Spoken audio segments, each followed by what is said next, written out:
Hello, Namastrins. So finally, I'm back and with a very important topic that is important chapters, है ना?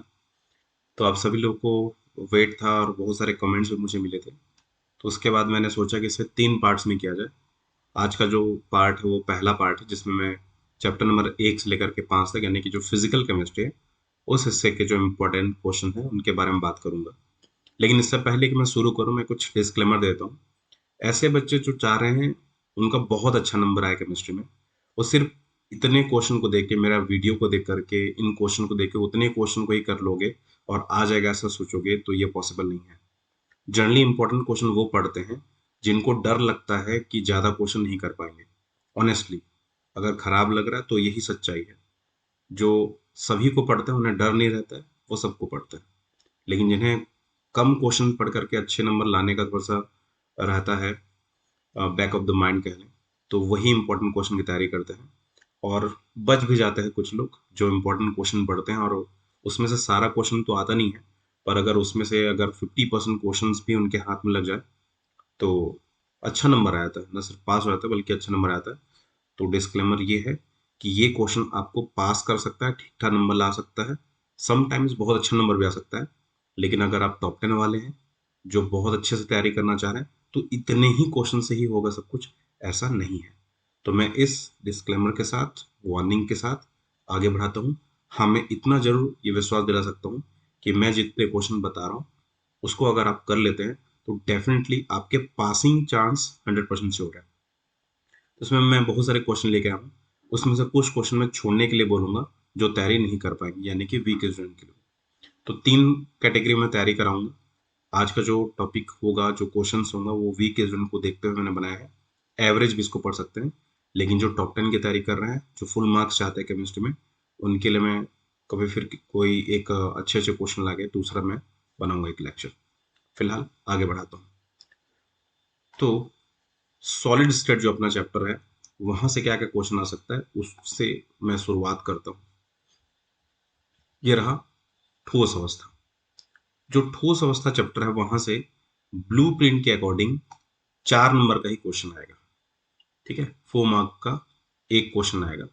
अब ये जो 4 number का एक क्वेश्चन आएगा वो 23वें नंबर के प्रश्न में रहेगा। ये बात भी फिक्स है, कंफर्म है कि कौन से नंबर पे रहेगा। 23वां नंबर का जो क्वेश्चन होगा वो ठोस अवस्था का ही होगा और 4 नंबर का ही आएगा। अब 4 नंबर वाला एक ही क्वेश्चन आ सकता है 4 नंबर का, या एक क्वेश्चन को 2 पार्ट में कर दे 2-2 नंबर का, इस टाइप के क्वेश्चन आ सकते हैं। तो उस दोनों चीज के लिए तैयार रहना। क्या क्या संभावना है वो बताता हूँ। पहला क्वेश्चन आ सकता है कि चतुष्फल की तथा अष्टफल की रिक्ति में 4 अंतर। ऐसा स्पष्ट नहीं बोलेगा कि 4 अंतर, पर 4 नंबर का, इसलिए आप लोग को मिनिमम कितने क्वेश्चन, कितने पॉइंट्स लिखने पड़ेंगे, 4 पॉइंट्स एटलीस्ट लिखना चाहिए। अब देखिए मैं यहाँ पे अंतर लिखी स्पष्ट की जैसा बोल रहा हूँ, ये अलग से हो सकता है कि चतुष्फल की रिक्ति किसे कहते हैं, सचित्र समझाइए। अष्टफल की रिक्ति किसे कहते हैं, सचित्र समझाइए। इस टाइप का क्वेश्चन भी आ सकता है। बेसिकली चतुष्फल की और अष्टफल की इससे रिलेटेड क्वेश्चन आ सकता है, इसको अच्छे से पढ़ लेना। अंतर ही आए ऐसा जरूरी नहीं है। अंतर मैं इसलिए यहाँ पे डाल दिया हूँ क्योंकि अगर आपको अंतर पता है मतलब दोनों चीजें अच्छे से पता है। अंतर ना भी आए तो दोनों को अलग अलग लिख लोगे तो इसका इंडिविजुअल बन जाएगा, राइट। उसके बाद फ्रैंकल और शॉर्ट की त्रुटि में 4 अंतर, अगेन 4 मार्क का है इसलिए 4 अंतर मैं बार बार डाल दी हूँ। और फिर से ये अंतर ना के अलग अलग भी आ सकता है। शॉर्ट की और फ्रैंकल त्रुटि को आप बहुत अच्छे से तैयारी कर लेना। ठीक है, उसका बाद अगेन जो फ्रैंकल अलग से पूछा, शॉर्ट के अलग से पूछा, सचित्र बनाना है 2-2 नंबर का, दोनों को पूछ सकता है। ये इस तरह से पूछ सकता है कि निम्न को समझाइए, फ्रैंकल त्रुटि, शॉर्ट की त्रुटि, राइट। उसके बाद एन टाइप तथा पी टाइप अर्धचालक में 4 अंतर। अगेन ये तीनों को मैं अंतर लिखा हूं, पर अंतर ही आएगा ऐसा नहीं है, इससे रिलेटेड कुछ भी क्वेश्चन आ सकता है। फॉर एग्जाम्पल एन टाइप अर्धचालक और पी टाइप अर्धचालक को समझाइए, या सकता है कि अर्धचालक किसे कहते हैं परिभाषित कीजिए, एन टाइप तथा पी टाइप अर्धचालक को समझाइए। तो आप लोग को फिर अलग अलग डिटेल से बताना पड़ेगा। बेसिकली आप लोग को 4-4 अंतर इसमें याद रखना है अच्छे से। उसके बाद यहाँ पे एस सी सी, बी सी सी, एफ सी सी, ई सी सी का चांस थोड़ा कम है, लेकिन फिर भी मैंने डाल दिया इसको। इसमें क्या आ सकता है, इनकी संरचना पूछ सकता है, प्लस प्रति इकाई सेल परमाणु, अणु या आयनों की संख्या पूछ सकता है।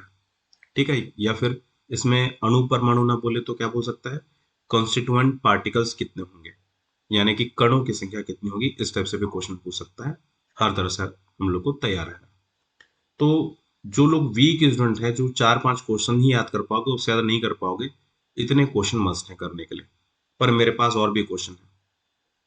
तो जो लोग गिरे हालत में हो, इतने क्वेश्चन जरूर करना। एक और क्वेश्चन मैं ऐड करूंगा जो कहीं नीचे शायद चला गया है। वो क्वेश्चन है क्रिस्टलीय तथा अक्रिस्टलीय ठोस में अंतर। ठीक है, क्रिस्टलीय ठोस तथा अक्रिस्टलीय ठोस में अंतर, वो भी कहीं होगा, शायद वो नीचे की तरफ होगा या कहीं तो होगा। ये रहा, क्रिस्टलीय तथा अक्रिस्टलीय ठोस में अंतर स्पष्ट कीजिए। कितने अंतर? एटलीस्ट 4, क्योंकि 4 मार्क के है इसलिए 4। ठीक है, ये क्वेश्चन डाल लेना। बाकी जिन लोगों को अच्छा नंबर लाना है उनके लिए मैंने बहुत सारा क्वेश्चन रखा है, वो लोग एक्स्ट्रा क्वेश्चन कर सकते हैं। जो लोग कर सकते हैं उनके लिए एक्स्ट्रा क्वेश्चंस मैंने यहाँ पे रखा हुआ है, उन लोगों के लिए। तो एक्स्ट्रा क्वेश्चन में क्या क्या होगा? डोपिंग क्या है, इसके दो उपयोग लिखिए। अतिचालक किसे कहते हैं, दो उपयोग अगेन। एफ केंद्र या एफ सेंटर क्या है, फॉरवर्ड सेंटर जिसको बोलते हैं, क्या होता है, इसके बारे में बताना है। त्रिज्यानुपात क्या है, या त्रिज्यानुपात का नियम क्या है, समझाइए। रेडियस रेशियो बोलते हैं इसको इंग्लिश में। एक बार हिंदी में दे दिया था, रेडियस रेशियो समझाइए बोल के। इंग्लिश नाम भी जानना है सबको। निम्न को समझाइए, यानी कि परिभाषित करना होगा या इसके बारे में लिखना होगा कि प्रति चुंबकीय क्या होता है, अनुचुंबकीय क्या होता है, लौह चुंबकीय क्या होता है, प्रति लौह चुंबकीय क्या होता है। ये क्वेश्चन भी आ चुका है, तो इस तरह का क्वेश्चन भी तैयारी करना है। आ चुका है लेकिन बहुत ज्यादा बार नहीं आया है। ऊपर के जितने क्वेश्चन है दैट इज फ्रिक्वेंट क्वेश्चंस, जो कि कई बार पूछा चुके। तो जो वीक यूजर है ऊपर के क्वेश्चन को एकदम अच्छे से रटेंगे, अच्छे से याद करेंगे, समझेंगे। और बाकी लोग जो एक्स्ट्रा कर सकते हैं और तैयारी कर सकते हैं, जो बताते जा रहा हूँ उनको तैयारी करेंगे। जो वीक यूजर है वो एक और काम करेंगे, निम्न को परिभाषित कीजिए। ये क्वेश्चन कर लेना सभी, वीक एजेंट हो चाहे स्ट्रॉन्ग एजेंट हो चाहे एवरेज एजेंट हो, सभी करना। क्या क्या चीज का परिभाषा, इकाई कोशिका का परिभाषा, क्रिस्टल जालक का परिभाषा, जालक बिंदु का परिभाषा, त्रिज्यानुपात का परिभाषा, अंतराकाशीय रिक्ति या फिर रिक्ति किसे कहते हैं उसकी परिभाषा। वैसे रिक्ति से रिलेटेड एक और मैंने क्वेश्चन डाला हुआ है, आगे दिखेगा। एक क्वेश्चन है, संकुलन को परिभाषित कर त्रिविमीय संकुलन को समझाइए। तो ये भी बहुत इंपॉर्टेंट है, संकुलन के बारे में, जिसको पैकिंग कहते हैं। इंग्लिश नाम भी आ सकता है इसका, पैकिंग क्या होता है समझाइए। और मैंने यहाँ पे त्रिविमीय डाला है, उसमें से किसी एक को डाल सकता है अलग से, त्रिविमीय संकुलन ना बोल के उसमें से स्पेसिफिक जो त्रिविमीय के प्रकार होते हैं उसको भी डाल सकता है। ए बी टाइप का, या ए बी सी प्रकार का, या एच सी पी संकुलन क्या होता है, हेक्सागोनल क्लोज पैकिंग जिसको बोला जाता है। ठीक है, इस तरह से नाम से भी डाल सकता है। ध्यान दीजिए मैं क्या बोल रहा हूँ। ए बी लेयर वाला पैकिंग क्या होता है, इस टाइप का अलग से क्वेश्चन बोल सकता है। या ए बी सी टाइप का पैकिंग से कौन सा संकुलन होता है, इस नाम से भी आ सकता है ना।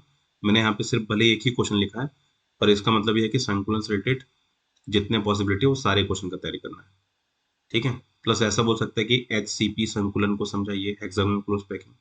तो इस संकुलन के त्रिविमीय संकुलन के प्रकार के अंदर में आता है। तो मैंने यहाँ पे त्रिविमीय लिख दिया है, लेकिन त्रिविमीय के अंदर में इसमें से कोई एक पूछा जा सकता है। अगला है बैंड सिद्धांत क्या है, इसके आधार पर सुचालक, कुचालक और अर्धचालक में विभेद कीजिए या फिर अंतर स्पष्ट कीजिए या परिभाषित कीजिए। तो ये भी इंपॉर्टेंट क्वेश्चन है। कांच को अतिशीतित द्रव कहा जाता है क्यों, अगेन इंपॉर्टेंट क्वेश्चन। उसके बाद निम्न प्रकार के क्रिस्टल ठोस को परिभाषित कीजिए। 4 प्रकार का होता है, आणविक ठोस, सहसंयोजक ठोस और धात्विक ठोस। एक और प्रकार है जिसको मैंने यहाँ पे नहीं डाला है, आप लोग चाहे तो याद कर सकते हैं। ठीक है, 4 नंबर का है तो इसमें से कोई 2 आ सकता है, तो मैंने यहाँ पे 3 ही डाला है। एक और है उसको भी आप लोग इसमें ऐड कर सकते हैं, याद करना होगा। 4 प्रकार के होते हैं। इस तरह से जो ठोस अवस्था है वो कंप्लीट होता है। तो मैंने शुरू में जो बताया और एक एक दो परिभाषा बताया, वो वीक क्वेश्चन लोग उतना कर लेंगे। बाकी इसमें जितने क्वेश्चन डाले हैं जो एवरेज हैं वो सारे कर लेंगे। जो टॉपर्स हैं जिनको फुल मार्क चाहिए, इसके अलावा भी और क्वेश्चन जितना ज्यादा कर सकते हैं सब कर सकते हैं। पर जो मैंने यहाँ पे बताया इतने क्वेश्चन करना ही करना है, राइट, फॉर द टॉपर्स।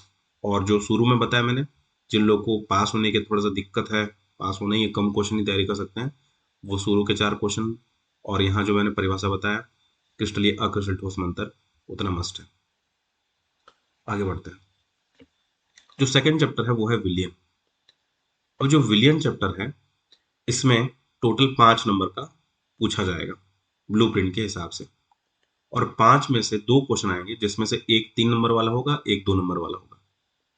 एक 2 नंबर का क्वेश्चन होगा, एक 3 नंबर का क्वेश्चन होगा। जनरली जो 2 नंबर वाला होता है, जनरली वो न्यूमेरिकल भी हो सकता है और परिभाषा वाला भी हो सकता है, और जो 3 नंबर वाला होता है वो थोड़ा सा बड़ा वाला क्वेश्चन हो सकता है। तो उन सब चीजों को देखते हुए मैंने कुछ क्वेश्चन यहाँ पे सेट किए हैं, आप लोग उन क्वेश्चन को देख सकते हैं, राइट। तो जो पहला क्वेश्चन है जो मुझे लगता है इंपॉर्टेंट है, वह हेनरी का नियम। हेनरी ने क्या नियम दिया था और इसके क्या अनुप्रयोग हैं। तो मैंने यहाँ पे 2 अनुप्रयोग बताइए ऐसा बोल दिया है, और ये क्वेश्चन आया तो 2 नंबर या 3 नंबर दोनों में आ सकता है। मुझे लगता है कि ये क्वेश्चन आया तो 3 नंबर में आएगा, क्योंकि 2 नंबर में न्यूमेरिकल जनरली आ सकता है, पर ऐसा जरूरी नहीं है, 2 नंबर में भी आ सकता है। तो उस हिसाब से तैयार रखेंगे। अगला जो क्वेश्चन है वो 3 नंबर का ही पूछा जा सकता है, जो है क्वथनांक में उन्नयन क्या है। अवाष्पशील पदार्थ के मिलाने से या अवाष्पशील पदार्थ मिलाने से विलयन का क्वथनांक बढ़ जाता है, ग्राफ की सहायता से समझाइए। अगर ये क्वेश्चन है तो 2 नंबर का नहीं आएगा ऑब्वियसली, ये आया तो कितने नंबर का आएगा, 3 नंबर का आएगा। इसका भी प्रैक्टिस अच्छे से कर सकते हैं। हिमांक में अनोन क्या है, ग्राफ की सहायता से स्पष्ट कीजिए, सेम क्वेश्चन है। पीछे में क्या कर सकता है, न्यूमेरिकल भी दे सकता है छोटा सा इसी के पीछे में। तो ये क्वेश्चन भी आया तो कितने नंबर का आएगा, 3 नंबर का आएगा। लेकिन अगर न्यूमेरिकल दिया तो ग्राफ की सहायता से समझाइए नहीं देगा, और अगर ग्राफ की सहायता से समझाई दिया तो न्यूमेरिकल नहीं आएगा। ये क्वेश्चन ऐसा सकता है कि हिमांक में अनोन क्या है, फिर पीछे में एक तो न्यूमेरिकल जोड़ देगा। कहने का मतलब हिमांक में अनोन क्या है, इसमें 1 नंबर होगा, और पीछे का जो न्यूमेरिकल है उसमें 2 नंबर होगा, टोटल मिला के 3 नंबर होगा, यानी कि 3 नंबर वाला एक क्वेश्चन बनेगा।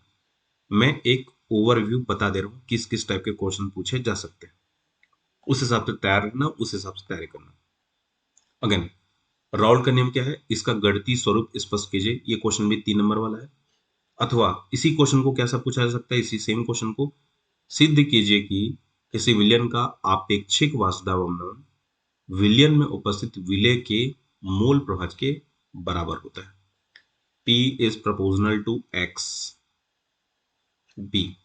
ये जो है राउल का नियम है, ऐसा सिद्ध कीजिए, ऐसा आ सकता है। हालांकि यहाँ पे बराबर होता है बोल रहा है, तो बराबर मतलब यहाँ पे कांस्टेंट का हम लोग मल्टीप्लिकेशन करते हैं तो आ जाता है वो। चलिए आगे बढ़ते हैं। अगले क्वेश्चन है, आदर्श विलयन को परिभाषित कर धनात्मक विचरण ऑब्लिक ऋणात्मक विचरण को उदाहरण से समझाइए। तो दोनों नहीं देगा, दोनों में से एक देगा, मैंने दोनों को डाल दिया। दोनों में से कोई एक आएगा एग्जाम आएगा तो, और ये भी आया तो 3 नंबर का आएगा।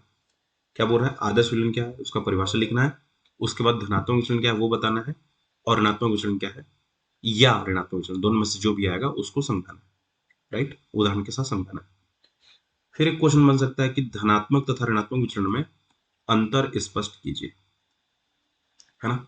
उसके बाद क्वेश्चन बन सकता है आदर्श व अनादर्श विलयन में अंतर स्पष्ट कीजिए। उसके बाद निम्न को परिभाषित कीजिए। परिभाषा वगैरह तो रट ही लेना सब लोग। ये जो परिभाषा है ना, ये 2 नंबर वाले हैं सब।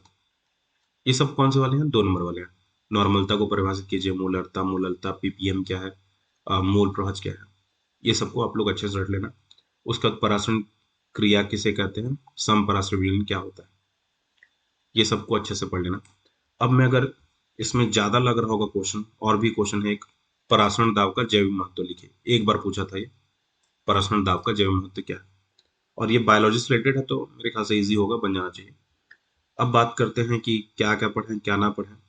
तो मुझे लगता है कि इसमें से सारे क्वेश्चन करना ही पड़ेगा, है ना। इसमें मैं क्लियरली नहीं बता पा रहा हूँ कि कौन सा छोड़ना है, क्योंकि हिमांक में अनोन क्वथनांक में ये क्वेश्चन एक फिक्स है, आएगा ही, इस तरह के क्वेश्चन आते ही हैं।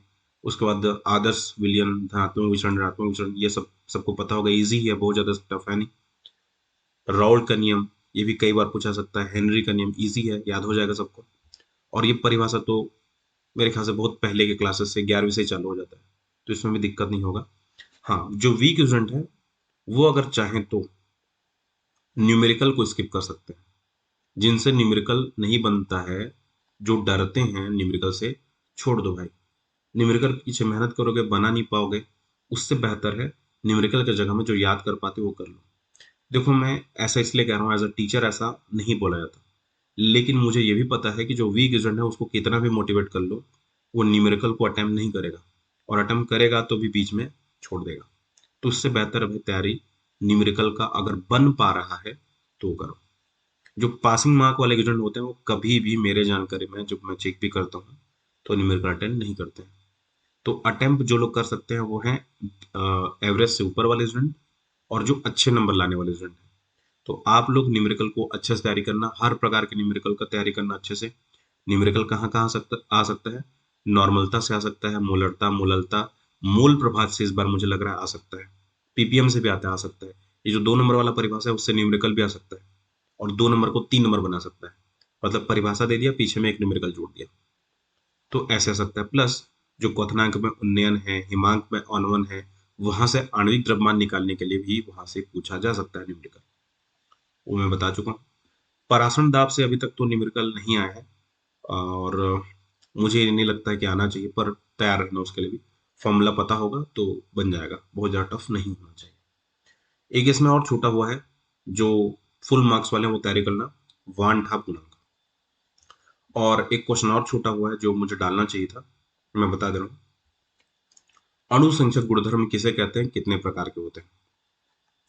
हालांकि उससे रिलेटेड क्वेश्चन में डाल दिया है, जो मैंने अभी बताया था कि हिमांक में अनवन और वाष्प दाब में उन्नयन, ये सब जो यहाँ पे चल रहा था, ये सब इसी के ही गुण हैं। चार ठो अणु संख्या गुणधर्म होते हैं, तो उसी से रिलेटेड है। लेकिन डायरेक्ट क्वेश्चन नहीं पूछ सकता है कि अणु संख्या गुणधर्मों को परिभाषित कीजिए, कितने प्रकार के होते हैं, 2 नंबर का आ सकता है, तो उसकी तैयारी भी कर लेना। इस तरह से ये जो विलियन चैप्टर है वो भी समाप्त होता है। यहाँ पे मैंने लिख दिया है न्यूमेरिकल क्वेश्चंस। इसका मतलब है कि जितना ज़्यादा न्यूमेरिकल हो सकता है करना है। चैप्टर नंबर 2, चैप्टर नंबर 3 और चैप्टर नंबर 4, इन 3 चैप्टर से ही न्यूमेरिकल आते हैं ज़्यादातर। न्यूमेरिकल यहीं से आएगा, 2, 3, 4 से, बस हो गया। तो इसमें जितना न्यूमेरिकल कर सकते हो करना। मैं एक अलग से वीडियो बनाऊंगा जिसमें खाली न्यूमेरिकल पढ़ाऊंगा। हालांकि ऐसा एक वीडियो ऑलरेडी अपलोडेड है जिसमें मैंने प्रीवियस ईयर न्यूमेरिकल्स को सॉल्व करके बताया। फिर भी एक और बार मैं ऐसा कर दूंगा। और अगर किसी को कुछ डाउट होगा, न्यूमेरिकल नहीं बन रहा होगा, जिसको पूछना होगा, तो आप लोग पूछ भी सकते हो, कमेंट कर देना। या फिर एक ग्रुप है टेलीग्राम का जिसका मैं लिंक छोड़ दूंगा, ज्वाइन करके डायरेक्ट फोटो फोटो खींच के भेज सकते हो। चलो आगे आते हैं। विद्युत रसायन। विद्युत रसायन जो चैप्टर है उससे एक ही क्वेश्चन आएगा, वो भी सीधा 5 नंबर वाला। 5 नंबर वाला एक ही क्वेश्चन आएगा, इसका मतलब दीर्घ उत्तरी वाला क्वेश्चन आएगा इसमें, बड़ा वाला।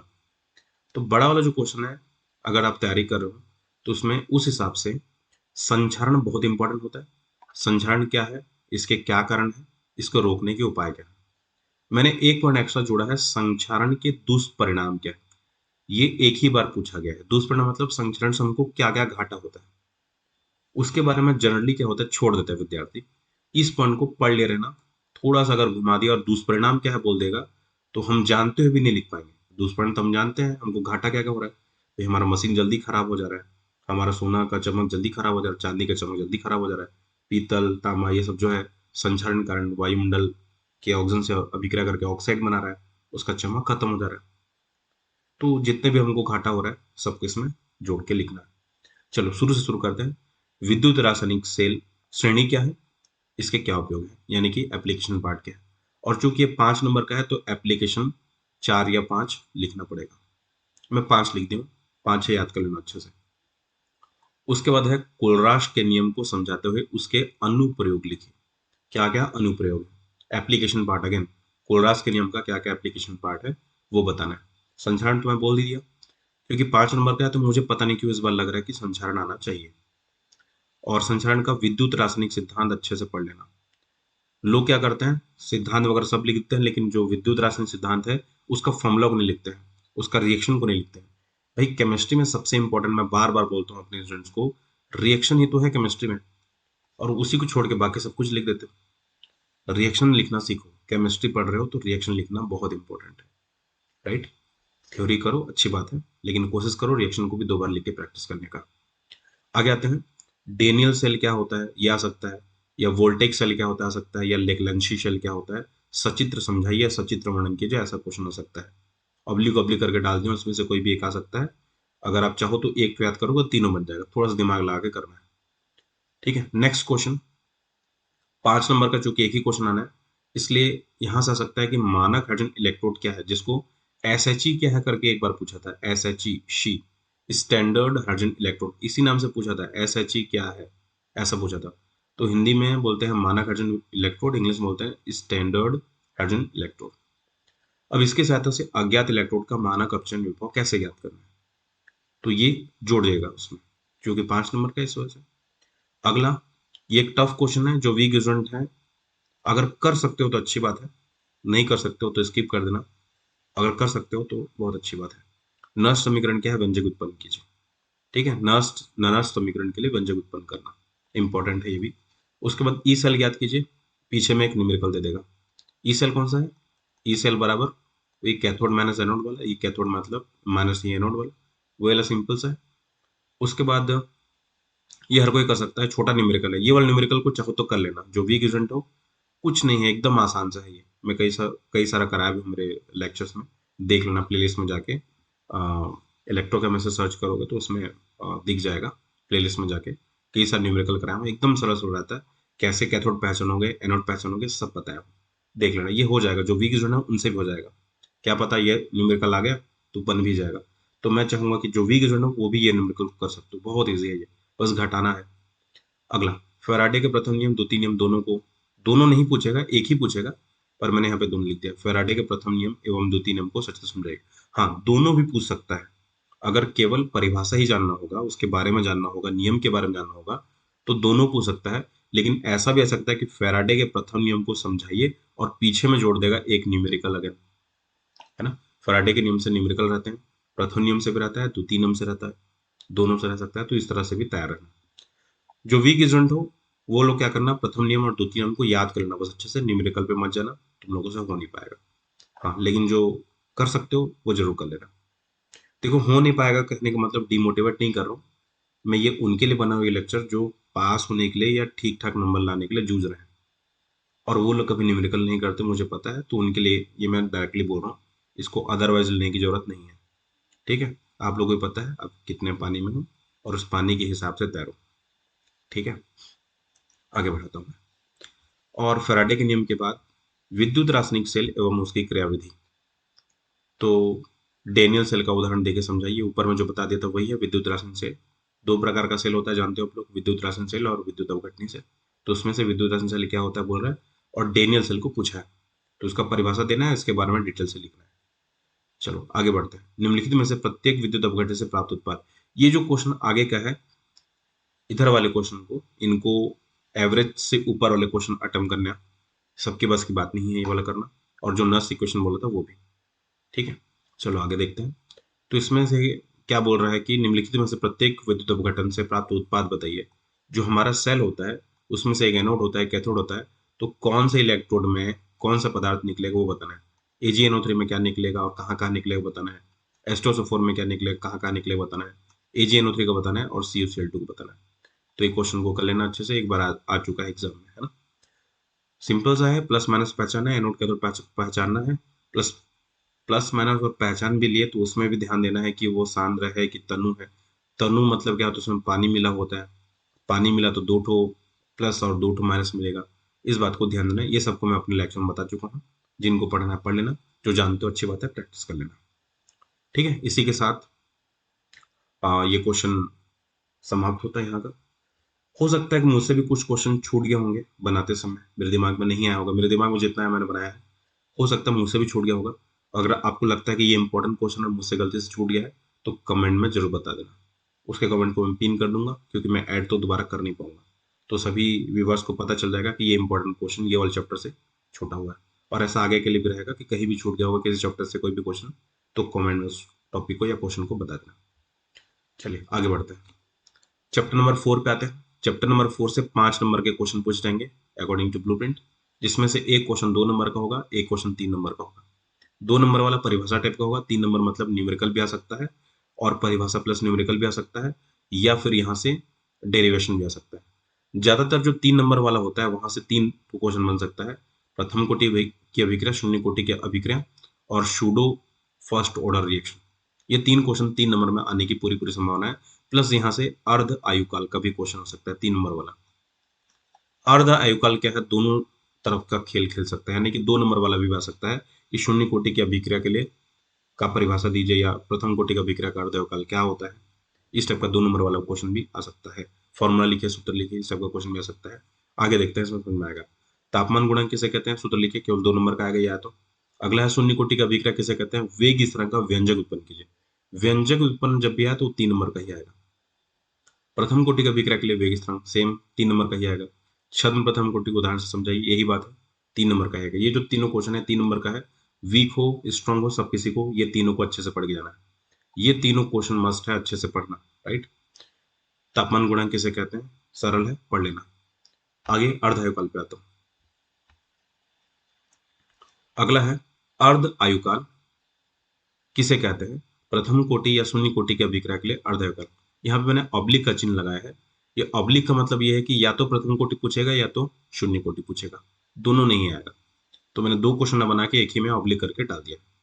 आई होप ये सबको समझ में आ रहा होगा। चलिए आगे बढ़ाता हूँ। ये भी हो गया। अर्ध आयुकाल से आप क्या समझते हैं? सिद्ध कीजिए कि शून्य कोटि की अभिक्रिया का अर्ध आयुकाल अभिकारक की प्रारंभिक सांद्रता के समानुपाती होता है। देखो, शून्य कोटि की अभिक्रिया के लिए अर्ध आयुकाल ज्ञात कीजिए, ऐसा क्वेश्चन को ही इस टाइप से पूछ सकता है। क्वेश्चन को बदल के ऐसा पूछ सकता है कि अर्ध आयुकाल से आप क्या समझते हैं, अच्छे से तैयारी करना। सिद्ध कीजिए कि शून्य कोटि के अभिक्रिया का अर्ध आयुकाल अभिकारक की प्रारंभिक सांद्रता के समानुपाती होता है।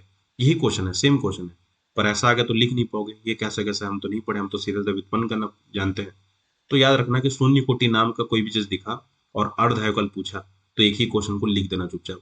और अगर सिद्ध कीजिए कि ऐसा बोल दिया तो नीचे में इससे स्पष्ट होता है कि फिर ये लाइन को कॉपी पेस्ट मार देना सीधा कि शून्य कोटि का विक्रिया अर्ध आयुकाल का समानुपाती होता है वगैरह वगैरह जो भी लिखा। व्युत्पन्न वही करना है, सिद्ध हुआ बोल के लिख देना नीचे में।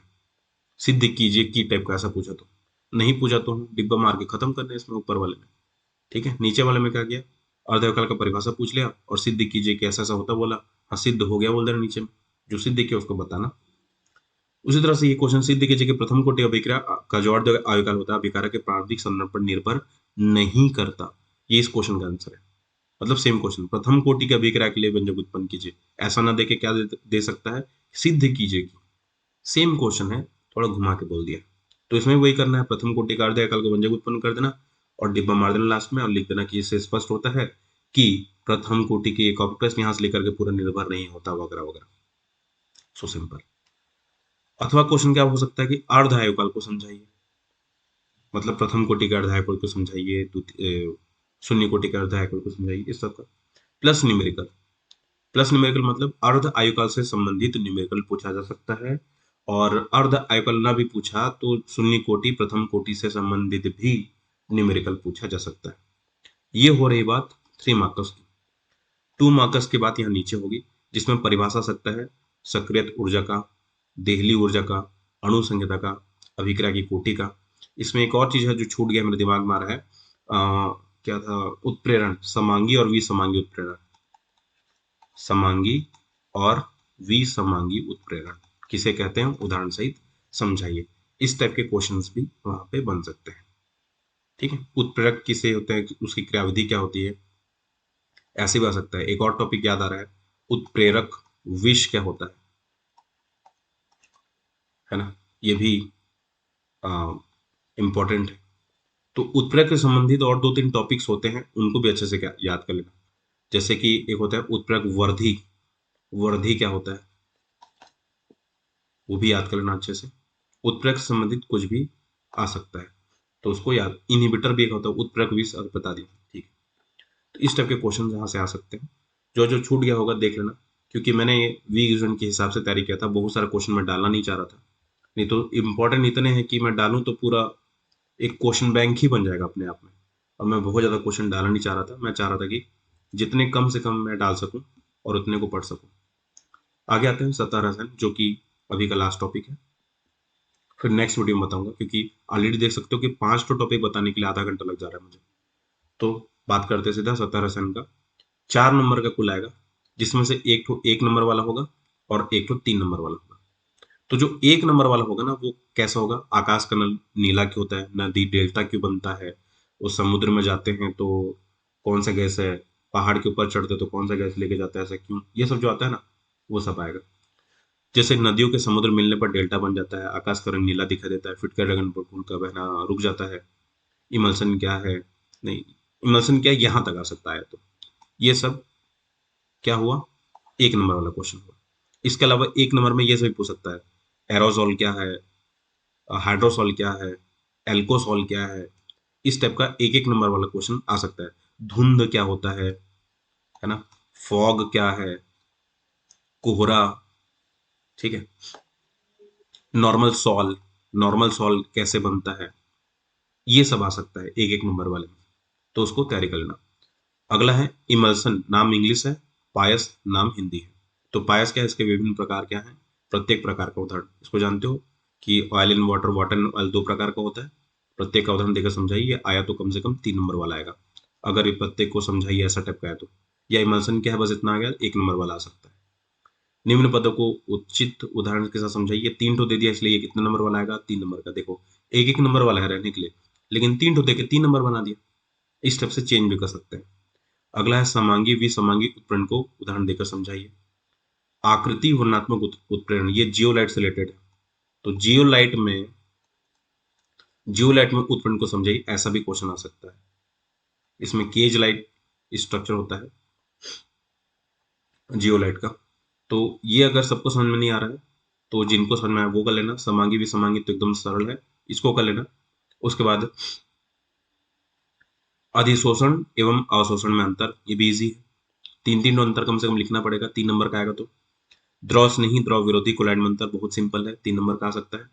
मुझे लग रहा है कि इस बार भौतिक और रासायनिक अधिशोषण में अंतर स्पष्ट कीजिए, ये इंपॉर्टेंट है। ये सब इंपॉर्टेंट है, जितना बता रहा हूँ सब इंपॉर्टेंट है, ठीक है। साबुन के प्रक्षालन की क्रियाविधि को समझाइए।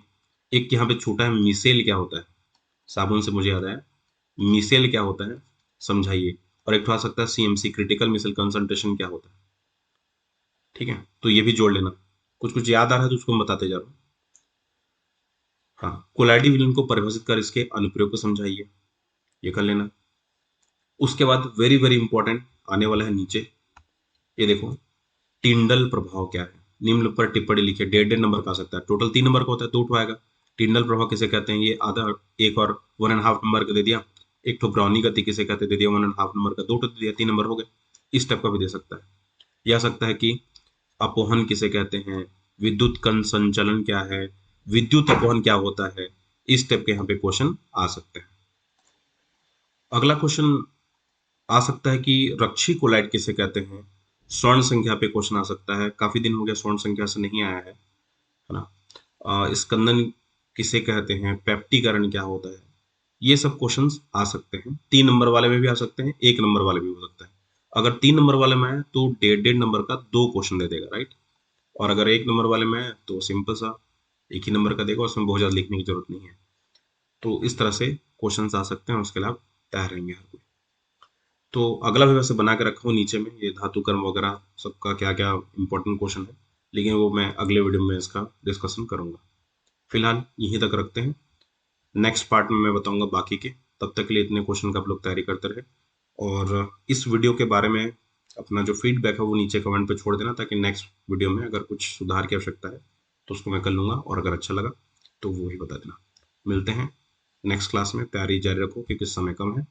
आई होप सब लोग अच्छा करेंगे। All the very best.